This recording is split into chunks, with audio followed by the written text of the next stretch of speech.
Hello,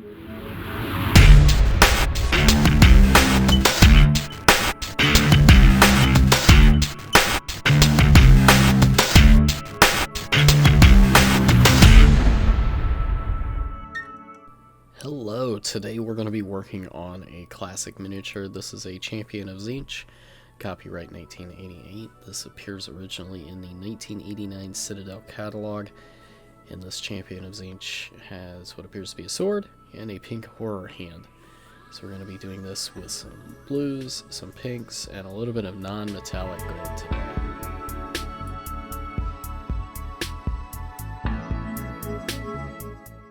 Alright, we're going to start off by airbrushing in the blue armor.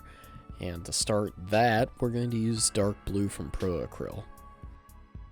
And as we get started here, you'll notice I get bubbling in the cup. That's no good.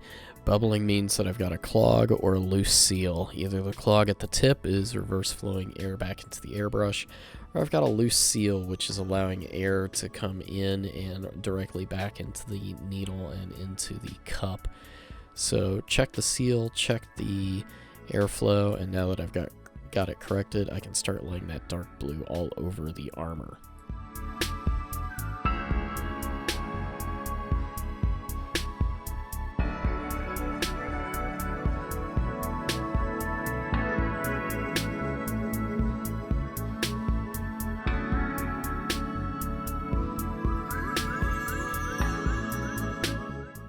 I'm going to do a multi-tone workup through the airbrush. The second tone is going to be Ahriman Blue from Citadel. And this is going to be a nice mid-tone. Just doing a little bit of a sour mash in the cup, mixing that up into the airbrush, and we're going to hit more of the top and forward directioned panels with this. Just build them up slowly, just like we did with the dark blue, but we're not looking for full coverage on the blue panels now.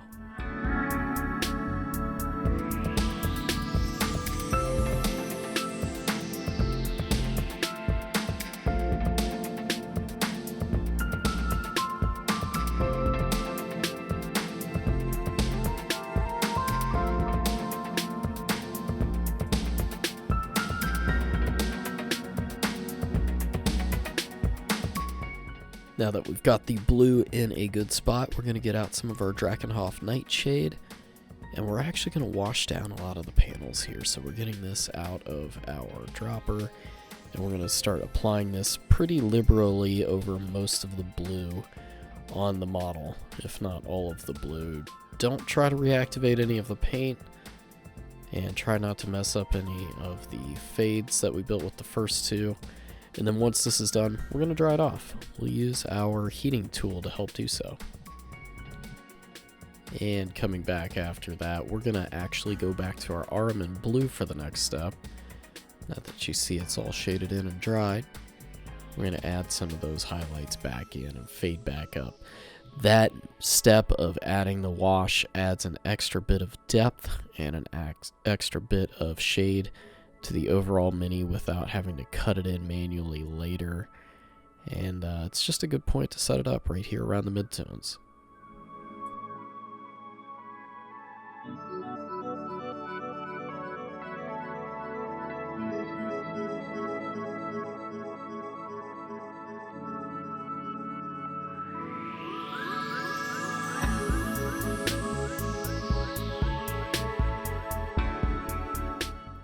And we're going to our final airbrush tone, Turquoise, from Pro Acryl. We're going to hit the very high points where we want the most light on the blue panels.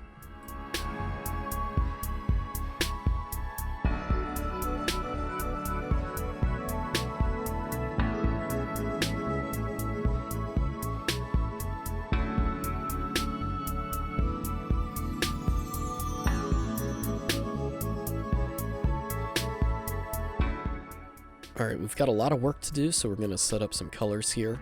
We're going to get Hull Red out, Averland Sunset, as well as Screamer Pink. And these three colors we're going to use to set up our non-metallic golds and pink tones here.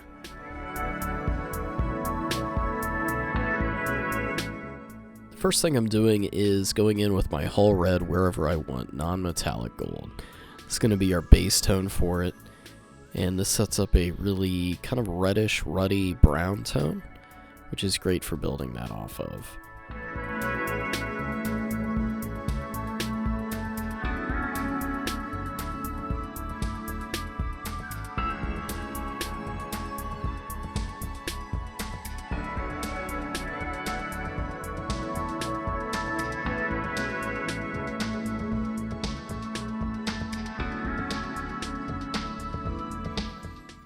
Alright, now that we've got that all blocked in, I'm going to start blocking in the sword, the hand, and the foot in pink. These are going to be the mutated bits as well as the metallic bits for the blade. So that gives me a nice trifecta, a nice trinity, a 3-point composition here of pink to offset the blue and gold on the rest of the model. Blue, gold, and pink, fantastic triad.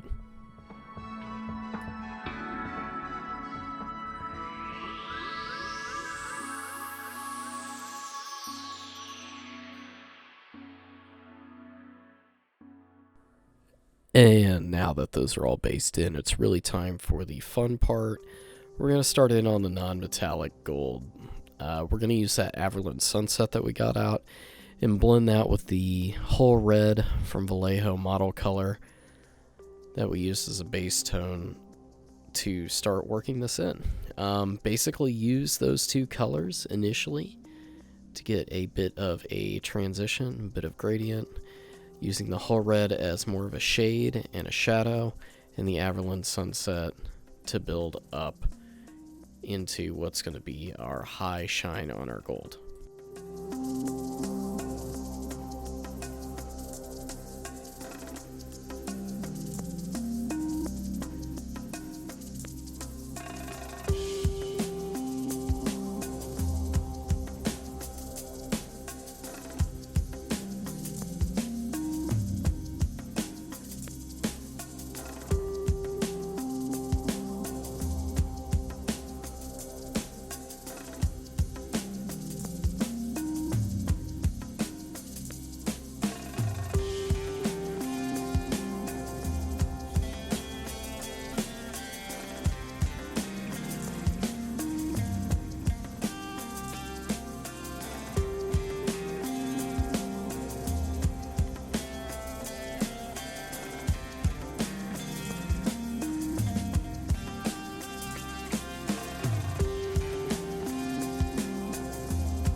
So at this point, I'm also going to start bringing in two other colors, Bright Ivory and Coal Black, both from Pro Acryl, Mixing bright ivory in with the Averland sunset all the way up to a pure bright ivory for specular highlights on the gold, up to the high point, even dabbing it in on this kind of textured pauldron. It's got a bit of a kind of dimpled look to it.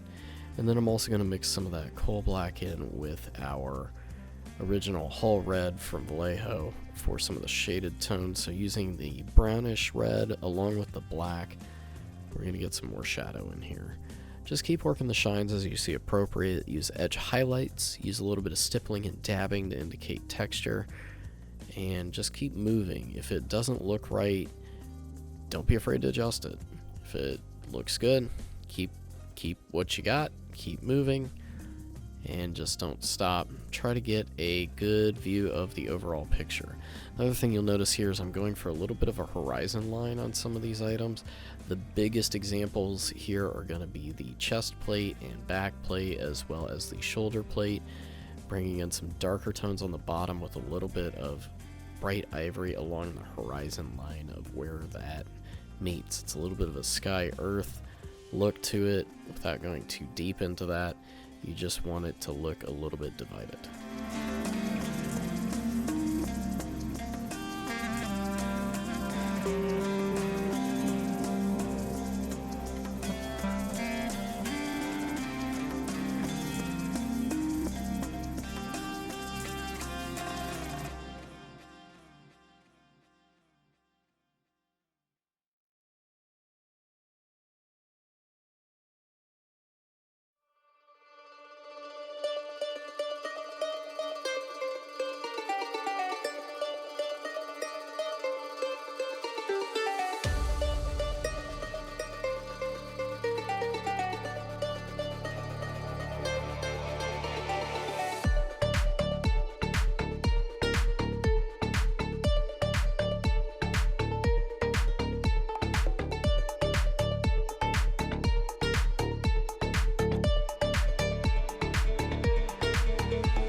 Alright, I'm closing in on the end of all of this non-metallic gold.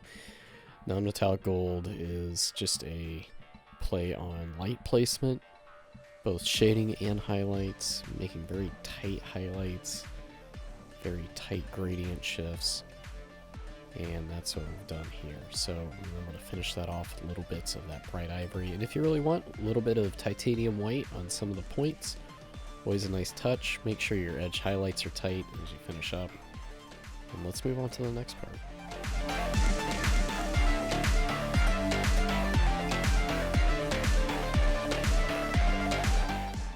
Alright, for the next part we're going to need to work on the pink areas of the model. That includes the hand, the foot, and the sword. We're going to be using a basic workup of Nightshade Purple, Violet, Streamer Pink, Emperor's Children, and Fulgrim Pink to get the full range of colors here. Nightshade Purple is nearly black, where Fulgrim Pink is nearly white. Now, something I'm going to gloss over here is I try to go in by hand to do the sword fade, but I end up not really liking what I get, so most of what I do by hand here ends up being Nightshade Purple. So I'm going to skip ahead over this, and you're going to see a partially done blade, but we're going to go back to that with the airbrush.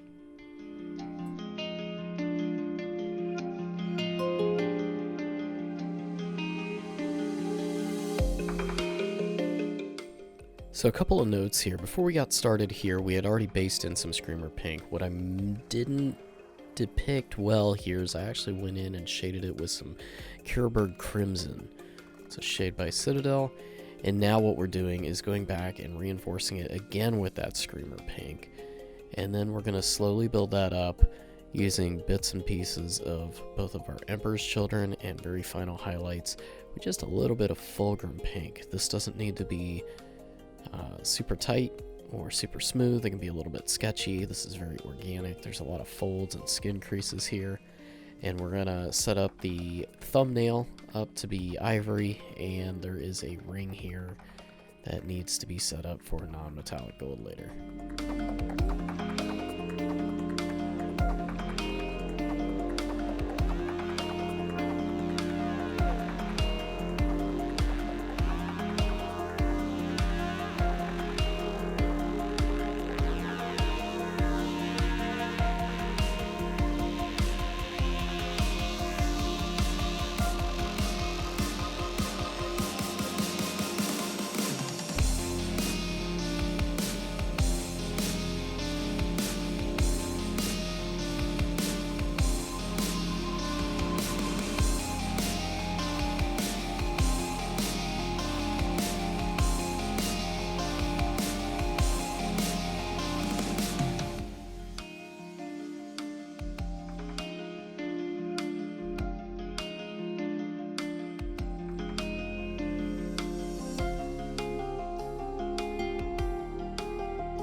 Alright, so we're going to get out the airbrush to take care of this sword blade. I'm using the same colors we pulled out before. I'm starting off with a little bit of violet here, and we're going to work the other shades into it. Notice I'm doing some angular shades here, a bit of crossfading based on the facing of the blade, and setting up the violet first is going to give us a nice rich undertone, a nice rich shade going in. You can see me touching up a little bit of Nightshade Purple here into it as well.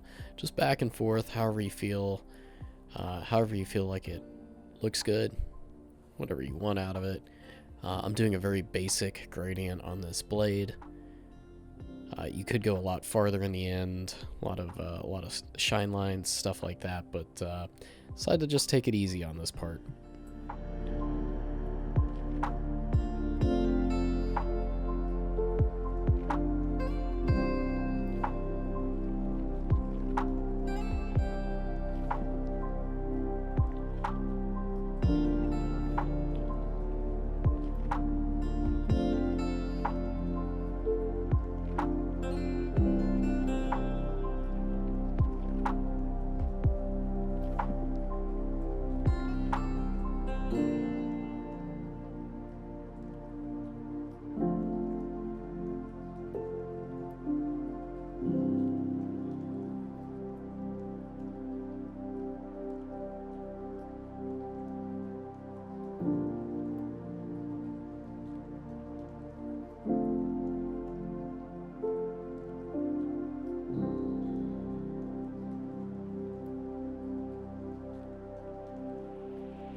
So with any airbrushing, you'll want to go in and finish things up by hand. I'm getting the edges of the teeth on this serrated blade, as well as some of the top edges knocked out. Like I said, you could add some extra shine, some extra highlights here, whatever feels good. There's just not a whole lot of detail to this, so I want to keep it nice and basic, kind of like a sword breaker, I guess. Regardless, it is fun. There's a lot of other detail on this mini, and it's a really gorgeous classic mini.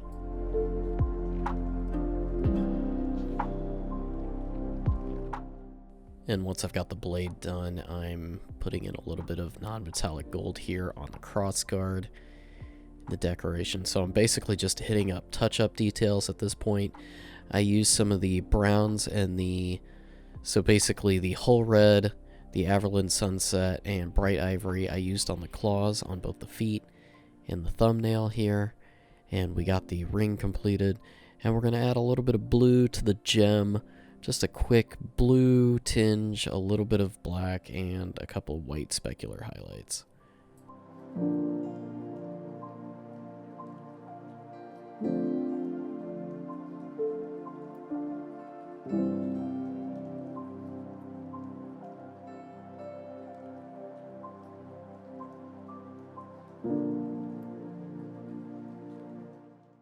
And on a quick note, I use a little bit of our Magic Mix to set up the scale mail here on the blues. Before we get started, I want to wash those in, make them a little bit darker here. So where these feathering scales are at, that's where I'm hitting it with the Magic Mix.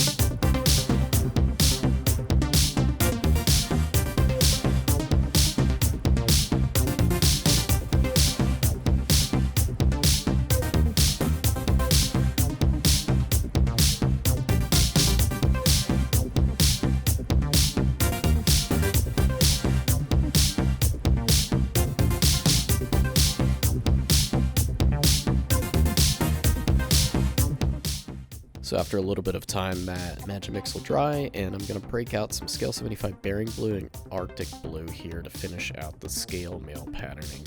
These are actually just here to desaturate it a little bit to make it look a little bit differentiated from the blue plating. We don't really want to add a whole lot of differentiation here, but we do want to change up the texture and lighting, etc. Basically the finish of that scale mail. We're going to hit the edges mostly to bring those out, and try to leave a little bit of shade in the recesses here. I've got a little bit of the original blue that we used on the armor in the airbrush out on the side, and I'm kind of mixing that in a little bit in the shades where I want it to be darker again.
Before, we're going to hit those gemstones on the ring, and on the crossguard here we're going to use a little bit of that blue, a little bit of the coal black, and a little bit of the bright ivory here to do that. It's a gemstone effect, a little bit of blue on the bottom part of the shine, and a white specular highlight on the top and the bottom here. We're going to use ivory for that. Then afterwards, we're going to continue on the armor using the same colors that we've had out. So a little bit of our dark blue, a little bit of our blue, a little bit of Ahriman Blue, and a little bit of turquoise here in various amounts. And we're also going to include the bright ivory for some shines. Now, I also have some violet still out. So these are all colors that we've used before, and we're going to use these on various bits of the blue armor.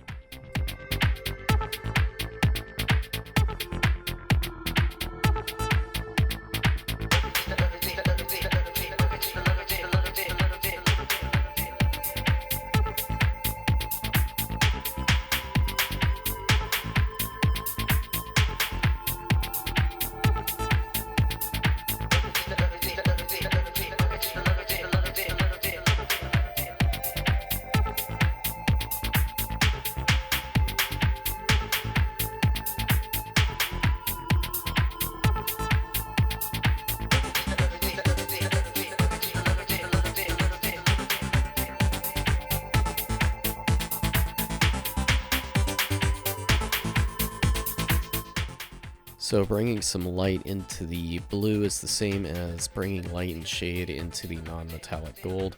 And for the shade, we're going to use a bit of that violet, and we're going to try to use a bit of our high blue tone, our turquoise and ivory, to get a little bit of that horizon line where we can. Other than that, just build violet into the shaded parts, build blue into the lit, illuminated parts, and get edge highlights where you can. There's a little bit of texturing on this one, so I'm trying to play with that as much as possible and make sure that those shines line up. It's going to take a little bit of time, a little bit of back and forth, but we'll get there. I'm skipping a lot here because this is a lot of detail work, but hopefully this is all making sense.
And at this point, I'm pretty happy with where the blue armor is at, so I'm going to leave it where it is. We've got a couple more details to work on here. He's got a couple of pouches around the waist, so we need to hit those up. We had already put down some hull red earlier, which is kind of a brown tone. So what we're going to do here is get out some burnt sienna from Pro Acryl, which is a nice way to work that up a little bit. It's a little bit more red, a little bit higher value. And we're also going to mix in some of our Averland Sunset from earlier, which we still have out, and then use that as both a shade up to get a nice rich kind of red, yellow, orangish leather tone, as well as almost an edge highlight, kind of like a rawhide worn leather edge.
So now that I think the pouches look acceptable, I'm hitting a few final highlights, a few final edge highlights, as well as some specular ones with some of our bright ivory and turquoise on the blue armor. Make sure everything looks even across the board.